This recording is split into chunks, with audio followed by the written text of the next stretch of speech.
In this video, we will see how we can manage the state of a web application. Now, as we had already seen that HTTP, the protocol that we are using, it is stateless in nature. So, the meaning of stateless is that the protocol does not keep track of any state information about the client. So, let's say we log in into an application, and after we log in, we are sending multiple commands to the server. The HTTP protocol will not be responsible for remembering that we have logged in using some login ID and password and that we have already been authenticated.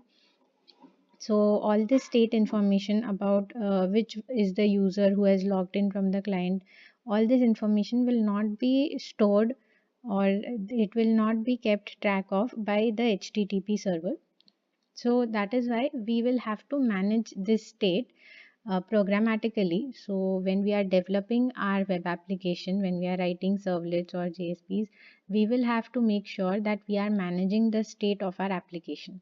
So basically, managing the state of our application means the data that we have in our application, the objects that we are working with. So we will have to store them somewhere and read them from where we have stored it so that the server need not remember or the protocol need not be held responsible for the state of our application. So there are four ways using which we can manage this state.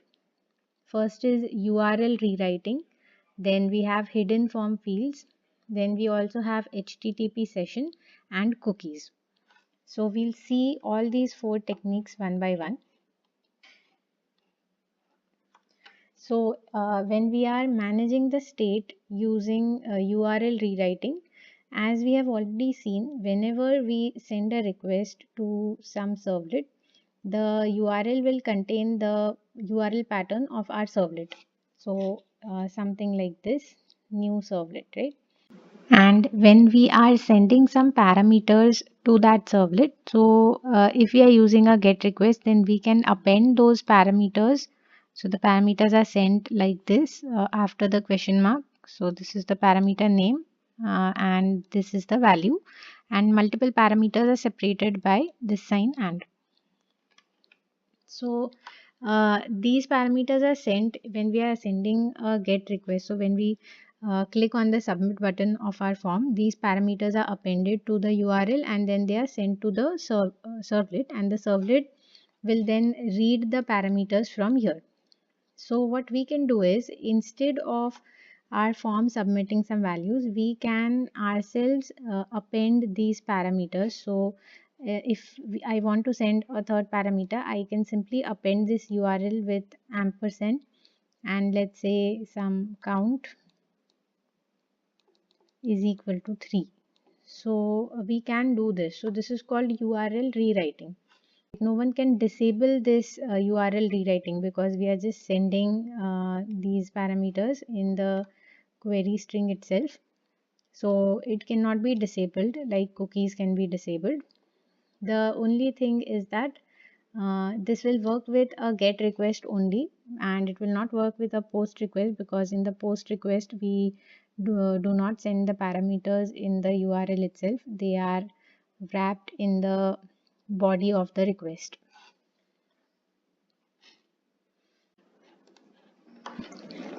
The second technique is to use hidden form fields. So, a hidden form field means a hidden input text box can be used, and the data that we want to transmit from one page to another. So, let's say on every page of our servlet, in every servlet that we have in our application, we want the username to be accessible. So for that, what we can do is we can go on passing the username inside a hidden input text box from each servlet to the next servlet. So if our servlet has a form that we are submitting, then we can include this hidden input text box inside that, right? The only limitation for this is that it will only allow text because we are using a input text box. So we can pass in string data which is in string format. And also because this is a field which should be inside a form, that is why we will also require a form on our servlet. And on click of the submit button of this form which is inside the servlet, the hidden text field will be submitted to the next form, next servlet. So that is why an extra form submission will be required on each page. But if we already have a form inside our servlet, then we will just have to add this one line inside our form. For the demonstration, we will take a look at a simple login application. So in this application, we will create a login page.html. So this page will contain two text boxes, one for username and one for password, and a submit button using which this form will be submitted to a servlet named check. So this check.java is the servlet file, and when the username and password which will be sent from the login page to the check.java file, when this will arrive, the service method of the check servlet will check the username and the password from some database or a file or some hard-coded values. And if the username and password is found to be correct, then the control will be transferred from check.java to welcome.java. And in this file welcome.java, in this servlet, we will display a welcome message like hi username, and then we'll display two buttons. So one button will be for view attendance and another button will be for view marks. So on click of any one of these buttons, we will be redirected to either the view attendance servlet or the view mark servlet. And based on the information of the user, so this attendance and marks information will be specific to a given user. So this will depend on which user has logged in, and we will only show the data of that user who has logged in. We will not show the data of all users. And both of these pages, the view attendance and view marks, both of them will have a button which will be for the logout. Also the welcome page may also contain a logout button, so that on click of this logout button we will redirect to the login page.html. Similarly, on click of logout button in the view attendance or view marks, we will go back to the login page. So this is the login application that we will be seeing.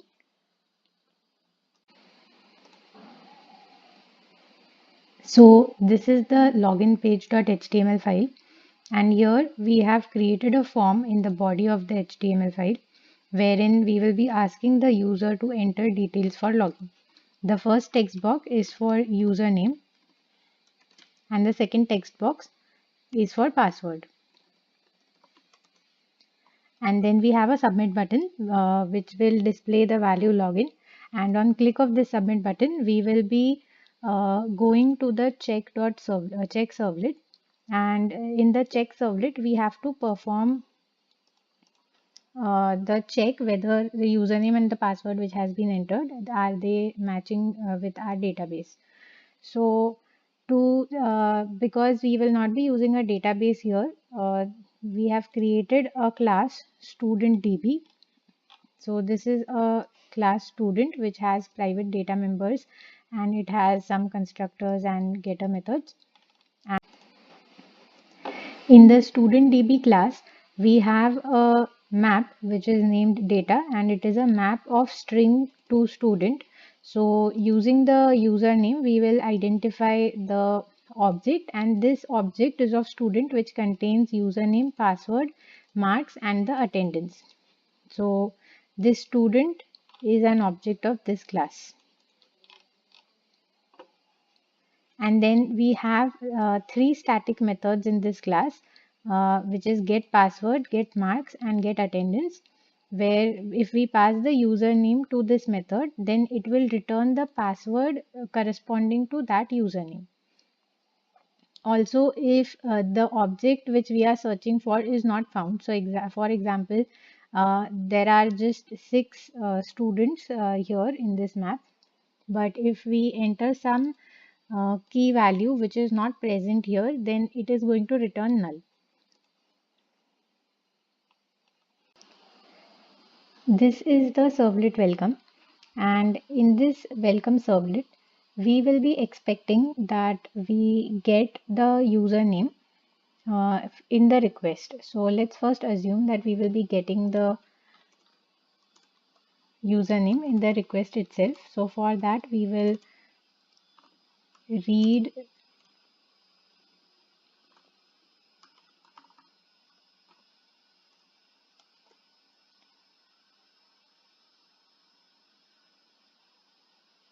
the username from the request.get parameters.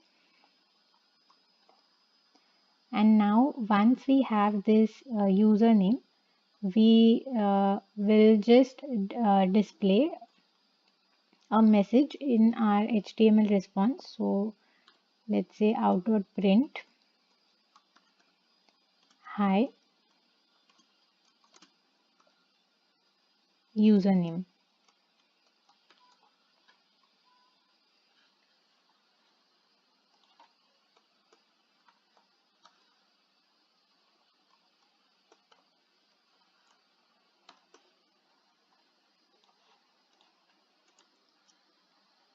Then, since we want to display some buttons on this form, and on click of the buttons, we want to take some action. That is why we will also need to include a form in this HTML response.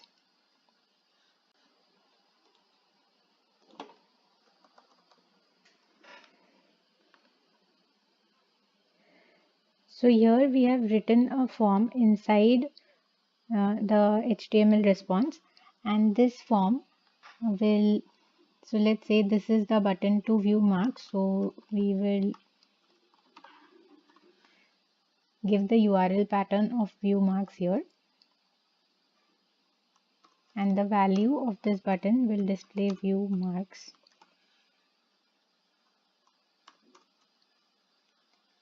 So this is one form that we have included.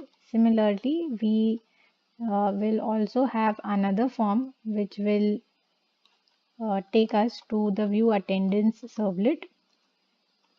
So we have not created this servlet yet, but we will be creating it with this name. So this will be the URL pattern.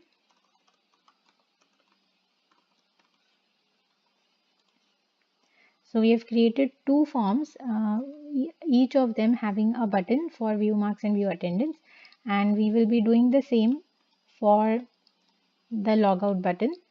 So here in the action we will specify login page.html,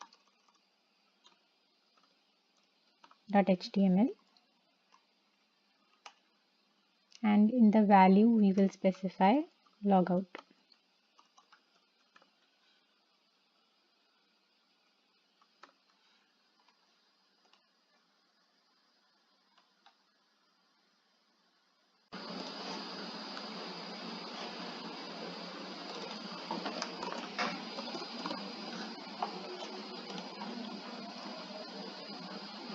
In the servlet check, when we click the login button from the login page, so the username and the password will be sent in the request to the check servlet, which we will read using the request.get parameter method.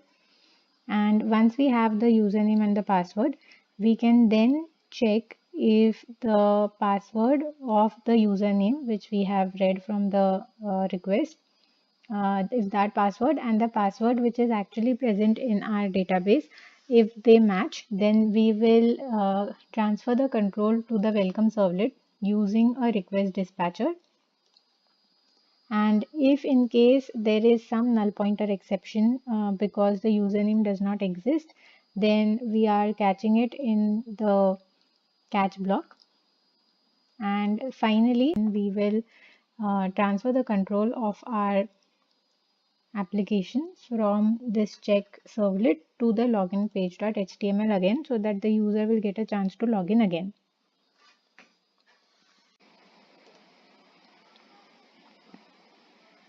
When we run this application and enter valid credentials, so ABC and 1234, these values are present in our student database.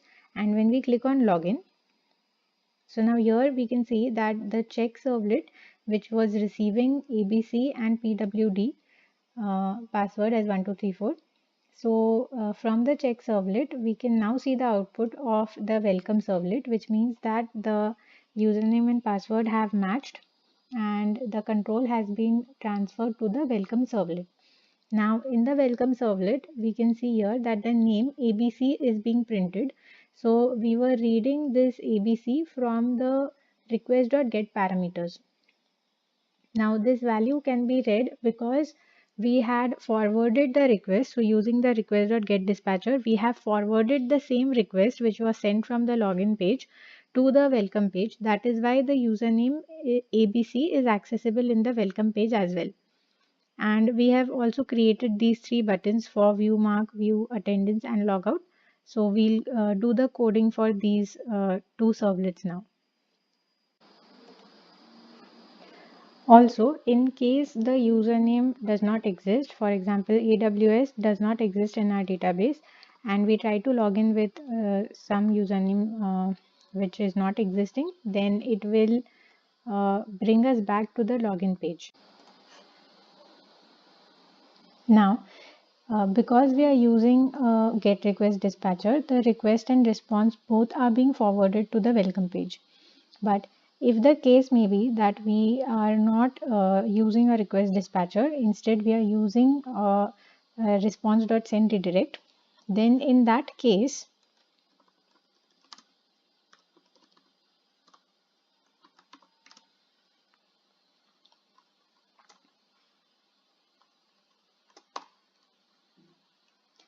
the request and response will not be forwarded to the welcome servlet. And now because the username is not being forwarded to the welcome servlet, when the welcome servlet will check here for the get parameter un, it will find this un parameter to be null. So in such cases, when you cannot you are not sending the you are not forwarding the request, in such cases what we can do is we can append the parameters in the URL itself. So this is called URL rewriting. So when I write the URL pattern for welcome, I will also append un is equal to and plus un, which is the value of the username in the current request. So what we are doing here is, along with the URL for welcome, we are also passing the parameter now. And now this UN will be passed on forward to the welcome servlet as well. The working of the application will be the same as it was earlier, only that the request has not been forwarded. We are sending an entirely new request using the response.sendRedirect method.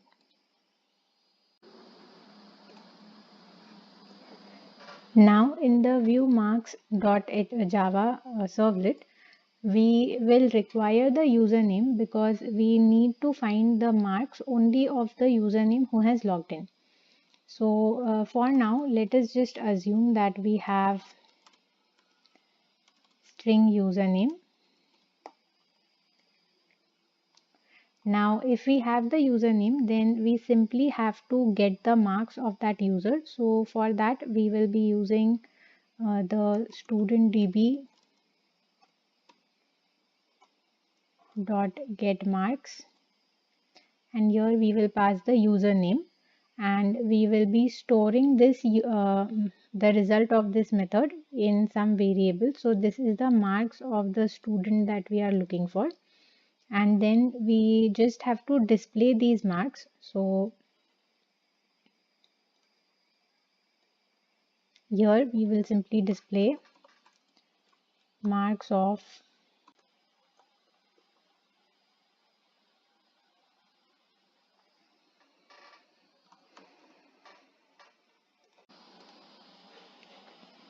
so here in the body we will just display the marks of the user that we are looking for.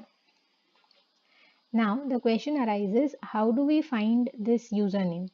So now if we try to read this username from the request.get parameter, so if we say request.get parameter, this will not give us the value of username because when we click the view marks button on the welcome servlet, we are sending a new request. So our previous request, which was coming from login page uh, to the check servlet and then to the welcome servlet, now that request has been served, and the request which is coming to the view mark servlet is a new request. So this new request does not contain the username parameter. So if we run our code using this request.get parameter un, then this is going to return null, and using a null value we will not be getting any marks in return.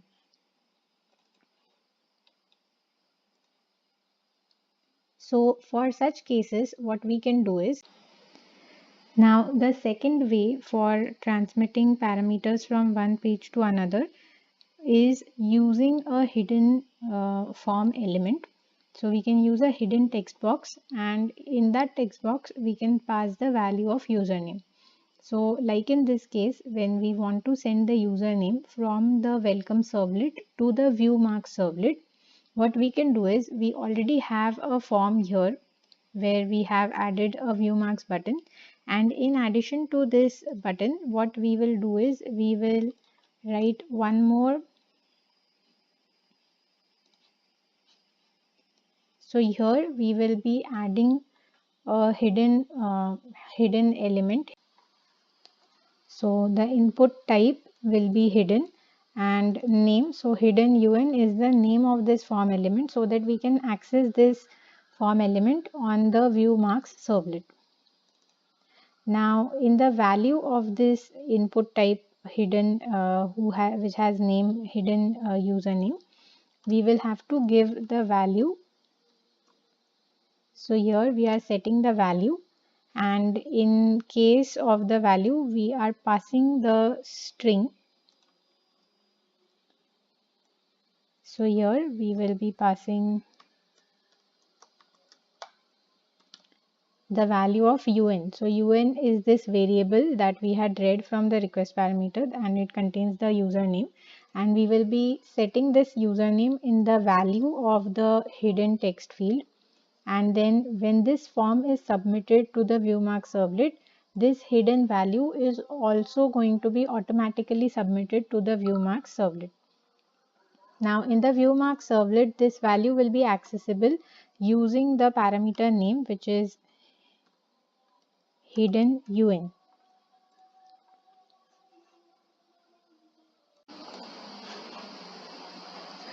So now our application, when we enter the correct credentials, on click of login, we will be redirected to the welcome page. So here in the URL you can see welcome and username is equal to ABC. So this request has been uh, sent using the response.sendRedirect method. And now because we already have access to the username ABC here, so the username is getting printed in the first line. And when we click on the view marks, so now in the view marks, in the form which had the view marks button, we had also created a hidden text field, but that hidden text field will not be visible here because it is hidden. But when we click on the view marks button, this username which we had read from the request which was coming to welcome servlet, that username will be set as the value in the hidden field, and it will be sent along with the click to view marks. So when we click on view marks, so here we can see in the URL the hidden un parameter is set to ABC, and then we read the value of hidden username, and then we fetch the marks of that user and we display the marks here.